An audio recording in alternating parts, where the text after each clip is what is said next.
Tadi garis-garis besar yang antum di sini jujur saya pakai status. Ya nggak apa-apa, cuma jangan pakai status doang Pak, diamalkan. Ya, ini udah bagian pengamalan. Oh, bagian. Menyampaikan kepada orang sekaligus mengajak diri sendiri. Namanya pemakan Al-Quran ini saya keberkahan Allah akan datang terus gitu.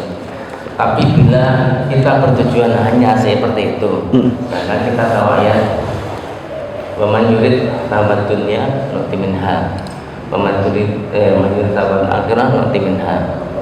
Itu sebetulnya ada yang kurang Pak. Iya, ada yang mana sih masalah saya ini apa itu? Bukan. Wa ma laysa lahu fil akhirati min nasib. Yang pengen dunia nggak dapat akhirat. Gitu ya. Iya. Jadi siapa yang pengen kehidupan mangkan itu yuridu harthal akhirati nazid lahu fi harthi wa man kana yuridu harthad dunya nu'tihi minha wa ma lahu fil akhirati min nasib. Yang pengen kehidupan akhirat kami mudahkan tambahannya, yang pengen kehidupan dunia kami kasih sesuai dengan takdirnya, tapi nggak ada jatah akhiratnya. Serem nggak Pak? Ya. Maka supaya nggak serem dipotong ayatnya. Oh gitu ya. Sudah tadi. Jadi kalau kita mengajar kebaikan termasuk di dalam Al-Quran, ya. contohnya ya rezekinya banyak, dijauhkan dari kefakiran, ya kan, dianugerahkan putra-putri yang soleh-soleh, itu kan cita-cita ya. Ya. Tapi apakah ini yang tujuan seperti ini tadi makanya akhiratnya ini tertinggal atau sebenarnya ini dapat juga? Loh, itu bonus Pak. Bonus dari aplikasi.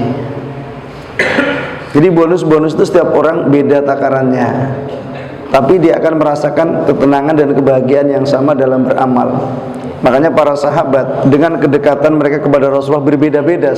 Abu Bakar dengan Umar beda nggak kedekatannya? Umar dengan Utsman kepada Rasulullah beda nggak kedekatannya? Tapi mereka semangat semua nggak?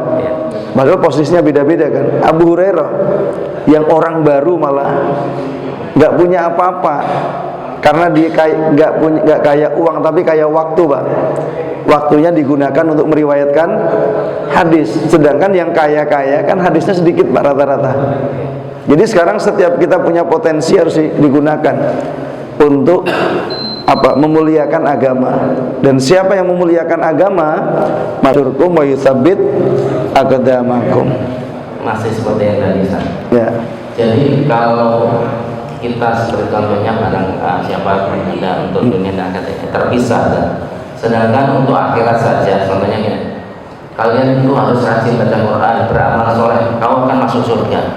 Sepertinya dagangan ini sepertinya kurang menarik, tapi bila kau beramal soleh akan Allah berikan kehidupan yang baik, akan dimudahkan semua urusan, rezekinya akan lancar. Ini dagangan-dagangan ini yang gampang ditangkap Jadi untuk kalangan tertentu mungkin begitu, tapi untuk tahapan sebagai motivasi gimana menurut? Enggak ada masalah, karena Rasulullah juga menjanjikan, Allah juga menjanjikan surga kan? Allah menjanjikan surga bagi orang yang beramal soleh. Alladzina amanu wa amilus solihati tuba lahum wa husnu ma'ab. Orang yang beriman dan beramal soleh, iman dulu baru amal soleh, tuba lahum. Tuba itu adalah nama pohon yang ada di surga. Wa husnu ma'ab, dan mendapatkan tempat yang baik. Nah, Rasulullah menjelaskan ayat ini, di surga ada satu pohon yang orang itu kalau lewat Pak dengan kuda super cepat 100 tahun nggak akan lewat. Karena saking besarnya pohon tersebut. Itu satu pohon, bagaimana dua? Ini bicara tentang kebahagiaan yang nggak akan berhenti.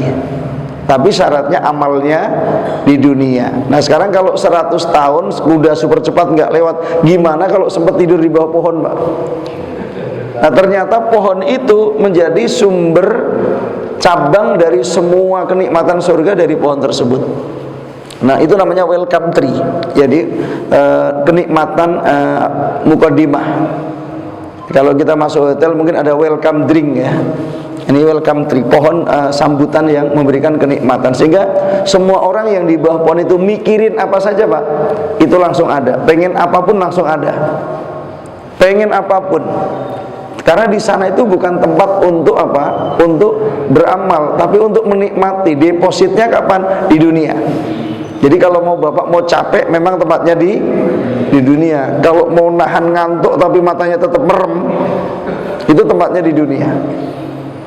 Di akhirat tempat ngapain? Tempat menikmati. Sama lah bapak ke puncak, itu tempat menikmati gaji. Kerjanya di kantor, kerjanya di lapangan gitu. Jadi kalau kemudian kita iming-imingin orang dengan berbagai macam kebaikan, nggak ada masalah, karena itu baru mukadimah. Tapi tujuan akhirnya adalah lillah. Seperti contoh sering saya sampaikan, baca Quran, petunjuk penyembuh, petunjuk penyembuh. Tapi kalau nggak ada pembimbingnya, memang repot Pak. Akhirnya ngaji sendiri, nunggu-nunggu kok nggak ada. Nah ini lagi Pak, orang yang pakai baju hitam ini Pak. Nah ini contoh lagi. Kan dia bilang, Ustaz, katanya kalau orang baca Quran itu dapat keajaiban. Saya udah baca 5 juz, belum dapat keajaiban. Saya bilang, Anda baca 5 juz itu udah ajaib, saya bilang. Karena udah sekian puluh tahun Anda nggak bisa, sekarang bisa, ajaib nggak? Oh iya, ajaib juga ya. Ini orangnya Pak. Ya Anda usia berapa tahun baru bisa baca? Tadinya kan sehari 2 halaman. Itu ketemu saya langsung 2 juz, itu udah ajaib. Itu kan. Tapi nanya keajaibannya apa? Ente bisa baca Quran lebih dari 2 juz. Padahal kan belum masuk Islam dari kapan, saya bilang gitu. Nah itu orangnya. Jadi sampai dia dapat keajaiban itu nggak tahu Pak. Pakai nanya ke saya. Saya kemarin juga nanya. Iya. Silahkan. 1, 2, 3. Boleh pertanyaan, boleh pernyataan, boleh keluh kesah juga boleh. Jamaah yang menyampaikan Pak Rudi. Berarti foto diarahkan ke Pak Rudi, siapa yang ngarahin itu? Ya Ustaz. Saya tertarik kemarin yang Ustaz bilang masalah mu'alim sama murabi Ustaz. Sekarang ini yang umum ada Pak Ansori sebagai ketua bidang dakwah. Jadi kesannya yang kita terima selama ini di kajian yang di Pesantren Jaya itu lebih banyak mu'alim Ustaz. Jadi nggak ada evaluasi, nggak ada kira-kira dari Pak Ustaz ada nggak kira-kira saran atau masukan atau Masjid Al-Hidayah bisa ada kayak evaluasi untuk selama ini kita mengasihkan. Saya ulang lagi, saya menyampaikan usulannya dari 3 atau 5 tahun yang lalu Pak. Ketika Pak Yusuf dan Pak Bayu itu bergandengan tangan mengelola Masjid Al-Hidayah. Apa usulannya? Buat kurikulum untuk DKM. Jadi DKM itu kalau bisa setahun hafal 1 juz. Karena kalau DKM itu sibuk ngurusin masjid tapi lupa dirinya sendiri, itu problem Pak. Lupa anaknya, lupa ini. Jadi kalau di masjid yang lain, ini Ustaz Sidik sama Ustaz Dadi tiap hari bimbing DKM ya. Itu tiap hari baca 2 ayat, 2 ayat, setahun 1 juz Pak.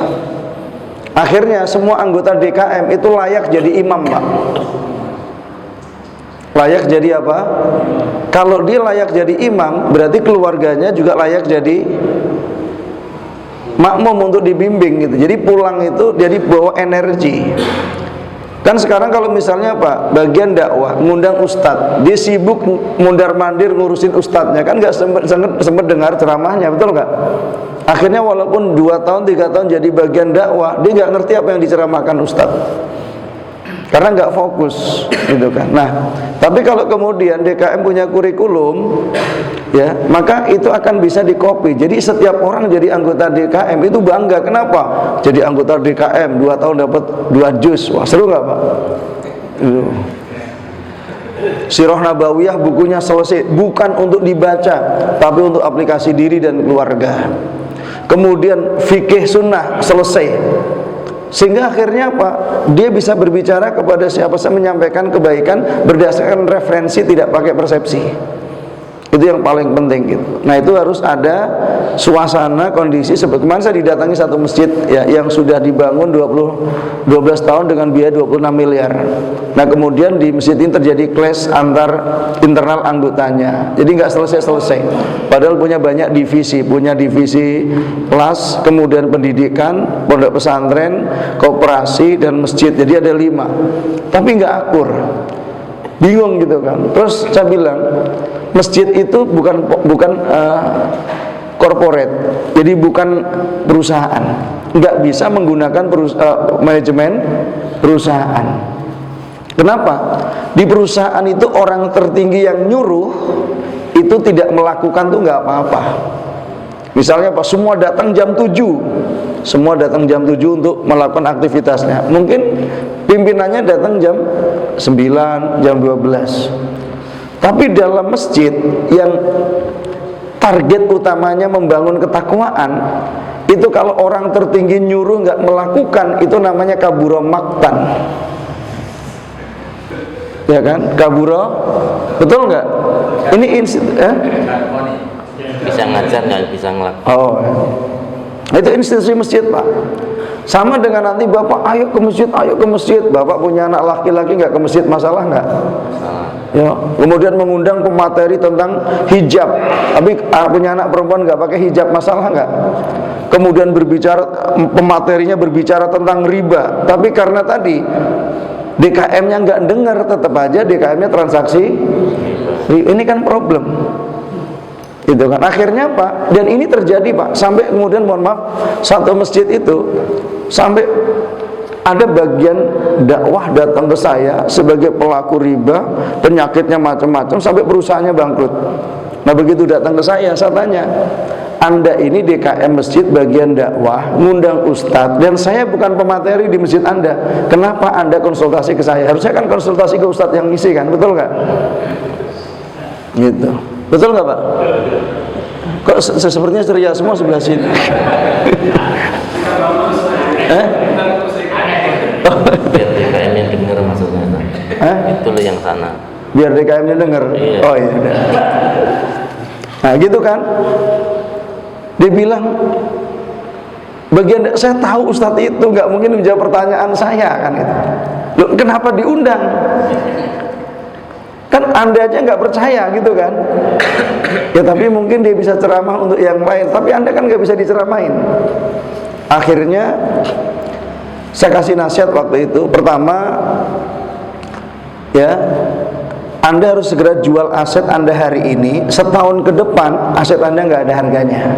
Saya bilang, kalau Anda jual aset sekarang, sisa berapa? Sisa 2 miliar. Utang Anda terlunasi, Anda punya 2 miliar, 1 miliar bisa buat beli rumah, kemudian 1 miliar bisa buat apa? Modal usaha. Tapi ternyata Pak masih ragu. Setahun kemudian asetnya nggak ada harga, hutangnya Pak, dan kemudian meninggal dunia. Nah, pada waktu itu, saat itu emosi. Kenapa? Sebelum wafatnya ketemu saya, sebelum wafat itu dimarahin anak karena jadi pelaku riba, padahal anaknya ngikutin bapaknya. Kan bapaknya sedang bertobat, tapi komunikasi kepada anak nggak nyambung Pak.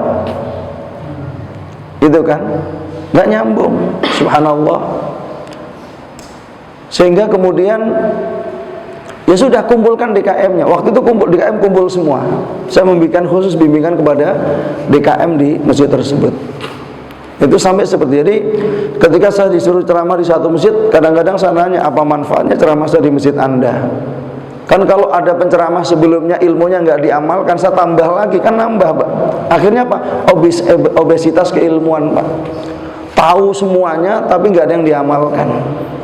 Nah, ini kan problem. Sedangkan ilmu itu adalah untuk amal. Amal itu targetnya nanti akhlak. Nah, itu namanya bimbingan. Jadi nanti itu bisa dibuat kurikulum. Nah, kemudian dibuat evaluasi. Jadi ada majelis khusus ya, kalau misalnya tadi DKM-nya punya bimbingan kayak tadi. Jadi materi-materi yang tersampaikan itu bisa direview kembali, kemudian untuk dibuat juknisnya Pak, petunjuk teknik pelaksanaannya gitu kan. Sehingga nanti masing-masing orang itu capaiannya akan beda dan nggak bisa disamakan gitu kan. Oh, keluarga ini bisa, enggak, kita kan nanti kerjasama, saling menguatkan, saling mengokohkan. Nah, kalau itu yang terjadi, maka insya Allah semua anggota DKM-nya 2 tahun kemudian Pak jadi imam semua, nggak perlu cari imam lagi. Ya, nyari imam aja susah nggak? Udah gitu imamnya kan diatur sama orang yang nggak jadi imam, enak nggak? Betul nggak Pak? Betul. Baca imam DKM yang diatur orang yang tidak jadi masalah nggak? Masalah. Kalau ngatur jadi imam dong. Wah, berat juga nih. Ya, tapi kan nanya tadi Pak, itu salahin yang nanya Pak kalau mau nyampe. Kembalinya ya. Jadi istilahnya PR buat TKN kita Pak ya. Iya. Ya. Mungkin dari PKN-nya mau komentar. Boleh.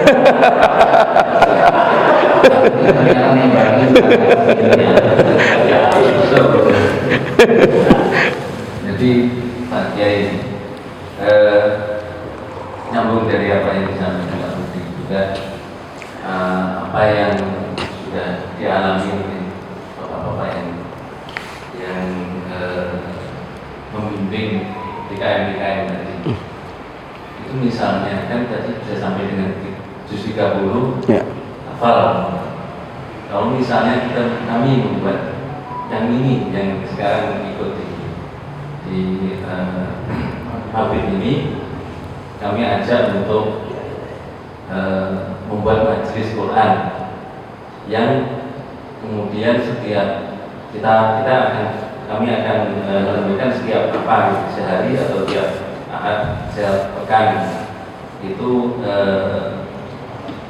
bukan seorang tapi kita Talqin Pak. Jadi tidak ada yang terbebani, itu yang penting. Kalau yang dilakukan dia takwa, ini Ustaz Sidik sama Ustaz Dadi. Jadi setiap habis subuh itu DKM kumpul setengah jam ya. Sampai awalnya setengah jam, sekarang udah sampai syuruk. Ya, itu sebelum ke kantor ya ceritanya. Jadi ngaji dulu semuanya, ditalkin misalnya An-Naba 3 ayat. Amma yatasaalun anin naba'il azim alladzi hum fihi mukhtalifun. Diulang lagi sampai hafal. Nah, sekarang ternyata bukan hanya baca Quran saja, sudah baca apa?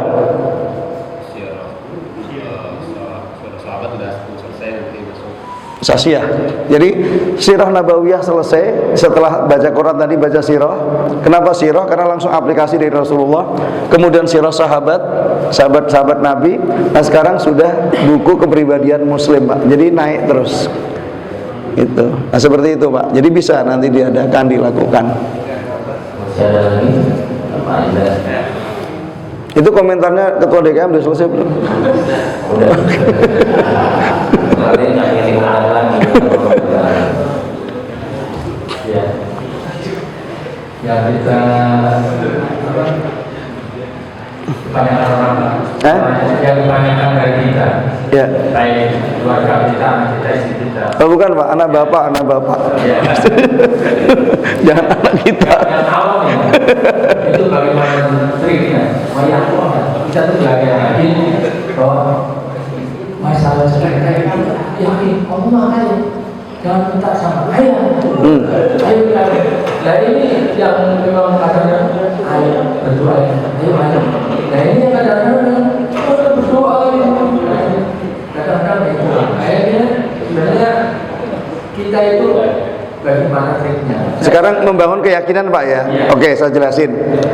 Dengarkan baik-baik semuanya ya. Membangun keyakinan Pak, itu pertama bimbingan, yang kedua lingkungan. Bapak kebayang nggak seorang RD disuruh kerja setelah 22 tahun untuk keluar? Itu kalau dia nggak yakin berani nggak keluar Pak, itu orangnya tuh Pak. Sekarang saya tanya, setelah keluar jadi mulia atau hina? Versi keluarga gitu kan.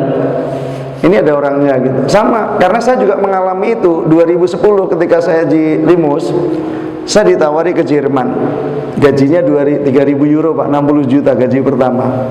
Sedangkan saya sedang ngajar ngaji orang-orang yang nggak ada yang gaji.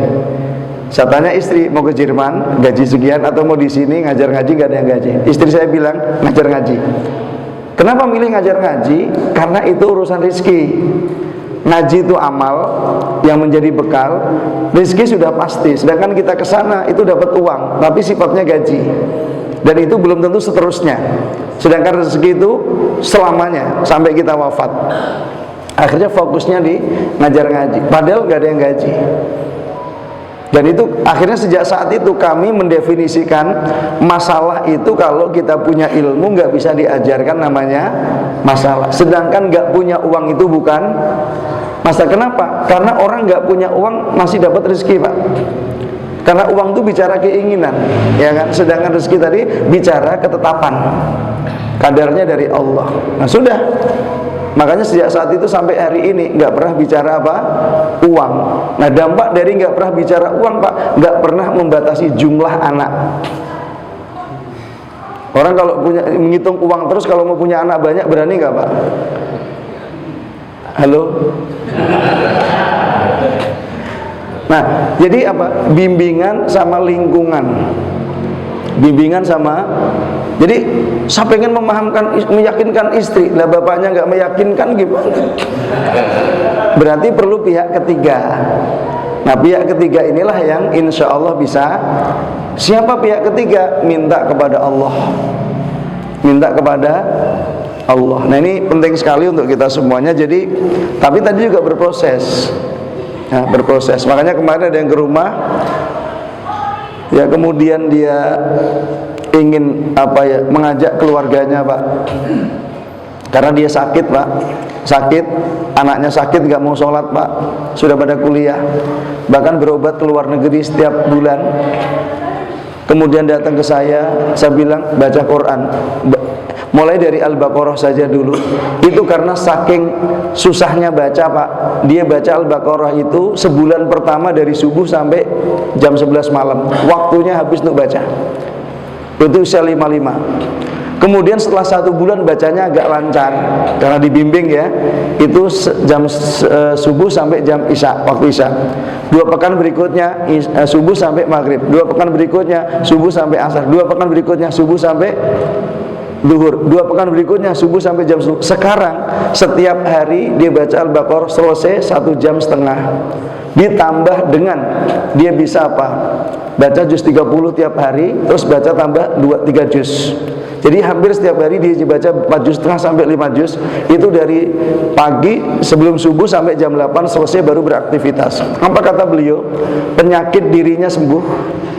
Anaknya yang nggak sholat sudah sholat, yang sudah sholat sudah mau tahajud, yang sudah tahajud mau ke masjid, dan dengan izin Allah sekarang semuanya membaik kondisinya. Itu sekian belas tahun, Pak, nggak ada solusi. Itu sekian belas tahun nggak ada solusi. Subhanallah. Dan ternyata dengan izin Allah di usia 55 ketika sembuh penyakit itu nggak semuanya di luar nalar. Karena penyakitnya tadi aja sudah sekian lama, Pak, nggak ada solusi. Fisik apa fisik. Yang pengobatannya itu nggak itu, dan menghabiskan biaya. Itu dia dan anaknya, Pak. Sehingga serumah itu suasananya mencekam. Seperti itu. Terima kasih, Pak. Tadi suatu saat saya akan secara pribadi, jangan mungkin ada secara pribadi dari Pak, ini kan pribadi nanti saya akan bilang mewakili lokasi. Apa, Pak? Wani Piro saya bilang gitu. Enggak, ini bercanda ini. Oh, Wani Piro. Yang bilang Wani Piro Pak Mizan, bukan saya. Mungkin mau jadi maklar, Pak. Ada lagi mungkin sebelum ditutup? Sebelah sana belum, Pak. Sebelah sana. Pak Koril, Pak Eri Dani, Pak Amung atau Pak Rasatid? Ada?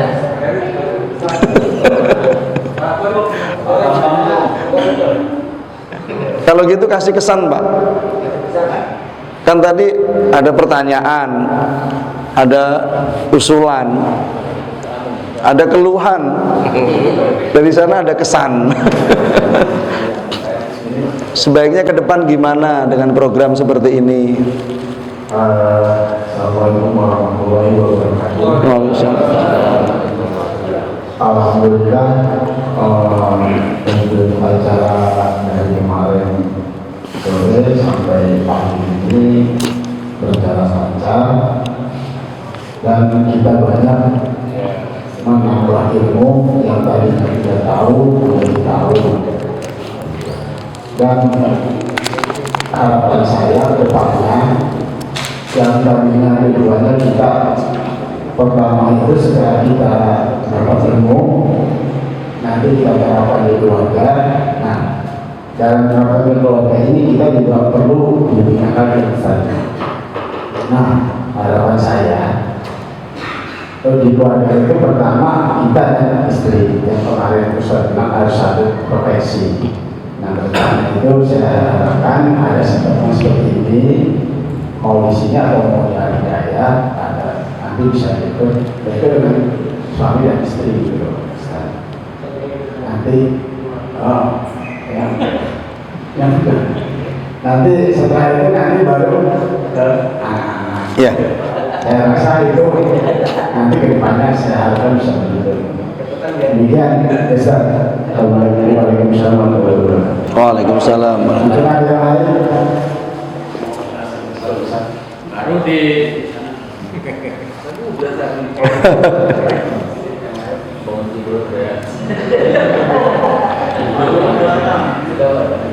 Udah cukup.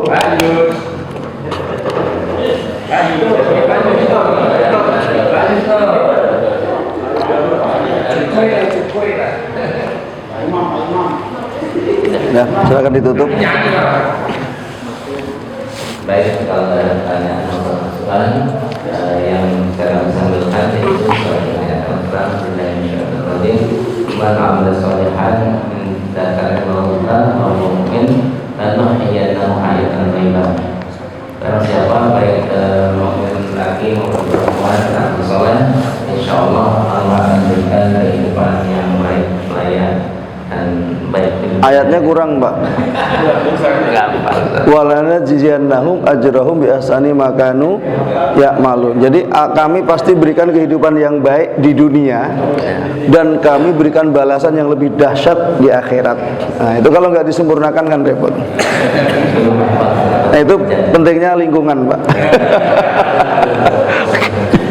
Dan bisa berkelanjutan yang sedang belajar sama Ustaz, karena bagaimanapun juga setelah kita lebih dekat dengan Ustaz Anwar ternyata banyak hal yang kita harus perbaiki.